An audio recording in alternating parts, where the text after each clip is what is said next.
Diclofenac sodium और diclofenac potassium. अक्सर health care workers इसमें कंफ्यूज होते हैं और इसको समझ नहीं पाते कि एक ही डिक्लोफेनिक है, एक के साथ सोडियम लगा होता है, दूसरे के साथ पोटाशियम लगा होता है। तो इन दोनों में फ़र्क क्या होता है? तो आज इस वीडियो में हम इन दोनों में फ़र्क समझेंगे। डिक्लोफेनिक सोडियम के फ़ेमस जो ब्रांड्स हैं, डिक्लोरान का नाम सुना होगा आप लोगों ने, वॉरेन का नाम आप लोगों ने सुना होगा, या एबट की कंपनी का आर्टिफिन ब्रांड है डिक्लोफेनिक सोडियम का। जबकि दूसरी तरफ डिक्लोफेनिक पोटाशियम में कैफ्लाम है, बीफ्लाम है या मैग्जेट है। इस तरह के फेमस ब्रांड्स इन दोनों में अवेलेबल है। एक्चुअल डिफरेंस क्या है? तो अगर हम डिफरेंस की बात करें, चूंकि दोनों में डिक्लोफेनिक है, इसमें भी डिक्लोफेनिक है और इसमें भी डिक्लोफेनिक है, जो कि एक पेन किलर है, एंटी इंफ्लेमेटरी है, पेन रिलीफ करने के लिए या दर्द वगैरह अगर दर्द हो ह्यूमन बॉडी में तो उसको खत्म करने के लिए दोनों यूज होते हैं। तो चूंकि दोनों डिक्लोफेनिक है तो इसके फार्माकोडायनामिक में या इसके जो मैकेनिज्म ऑफ एक्शन है तो उसमें कोई फर्क नहीं होता, वो दोनों सिमिलर है। फर्क इसका कहाँ पर है? फर्क इसका सोल्ट फॉर्म में, चूंकि यहाँ पर सोल्ट जो है वो पोटाशियम ने बनाया है और यहाँ पर जो सोल्ट है वो सोडियम ने बनाया है। तो इस दोनों में फर्क, इस दोनों की वजह से जो फर्क आता है तो उस फर्क को फिर एक्चुअली फार्माकोकाइनेटिक्स डिफरेंसेस है दोनों में, इसके एब्जॉर्प्शन या distribution such type of differences इसकी आते हैं और इस वजह से जो इसका ऑनसेट ऑफ एक्शन है इन दोनों का वो मुख्तलिफ आता है। ये जो डिक्लोफेनिक सोडियम है, ये जो सॉल्ट बनाता है, इसका जो क्रिस्टल लेटिस होता है वो इंतहाई स्ट्रॉन्ग क्रिस्टल लेटिस बनाता है ये। अब जो डिक्लोफेनिक है जब सोडियम के साथ सॉल्ट बनाता है तो इसका जो क्रिस्टल लेटिस होता है स्ट्रॉन्ग होता है, जबकि ये क्रिस्टल लेटिस पोटाशियम के साथ इस सॉल्ट का वो वीक होता है।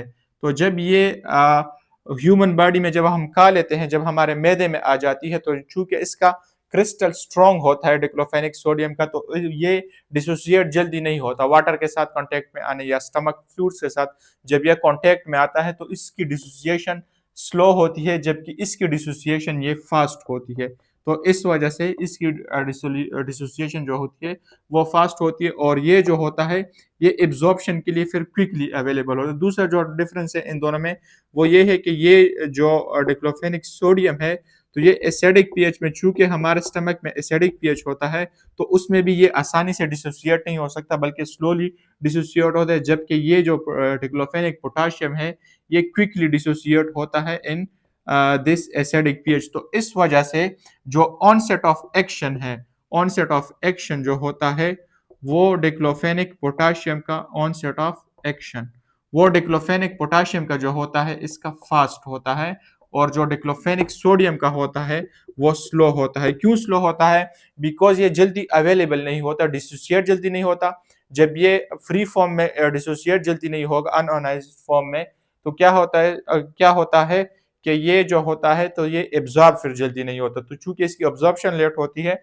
और इसकी एब्जॉर्प्शन क्विक होती है, so that's why onset of action जो उसका होता है फास्ट होता है, इसका स्लो होता है। तो फास्ट ऑनसेट ऑफ एक्शन कब हमें चाहिए होता है? जब हमें क्विक रिलीफ चाहिए हो, जो पेन किलर इफेक्ट है वो हमें क्विकली चाहिए होता है। तो कौन से कंडीशन में हमें क्विकली चाहिए होता है?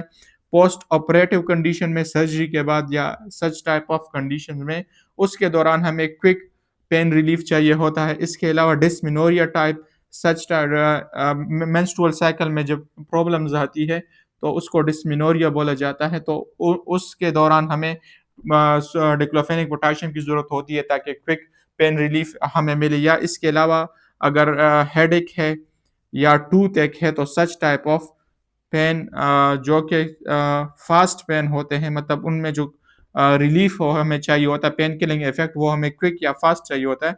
तो such type of pain relief के लिए फिर हम डिक्लोफेनिक सोडियम यूज करते हैं। जबकि एर्थराइटिस हो गया, जो लॉन्ग टर्म पेन्स होते हैं या लॉन्ग टर्म कंडीशंस होते हैं, या रूमाटिज्म हो गए, तो सच टाइप ऑफ पेन्स के लिए फिर हम डिक्लोफेनिक सोडियम यूज करते हैं।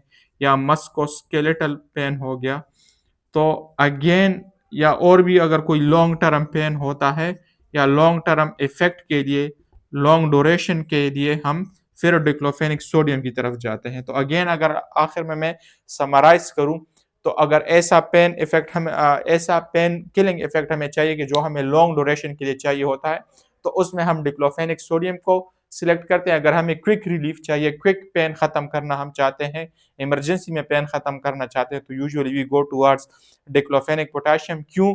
क्योंकि इसकी एब्ज़ॉर्प्शन क्विक होती है, फ़ास्ट होती है, इसकी एब्ज़ॉर्प्शन स्लो होती है और इसकी जो ड्यूरेशन होती है वो भी ज़्यादा होती है और इसका जो ऑनसेट एक्शन ऑफ ड्यूरेशन है या ड्यूरेशन एक्शन का जो ड्यूरेशन है वो कम होता है इस वजह से। तो ये कुछ बुनियादी डिफरेंसेस हैं डिक्लोफेनिक सोडियम में या डिक्लोफेनिक पोटेशियम में।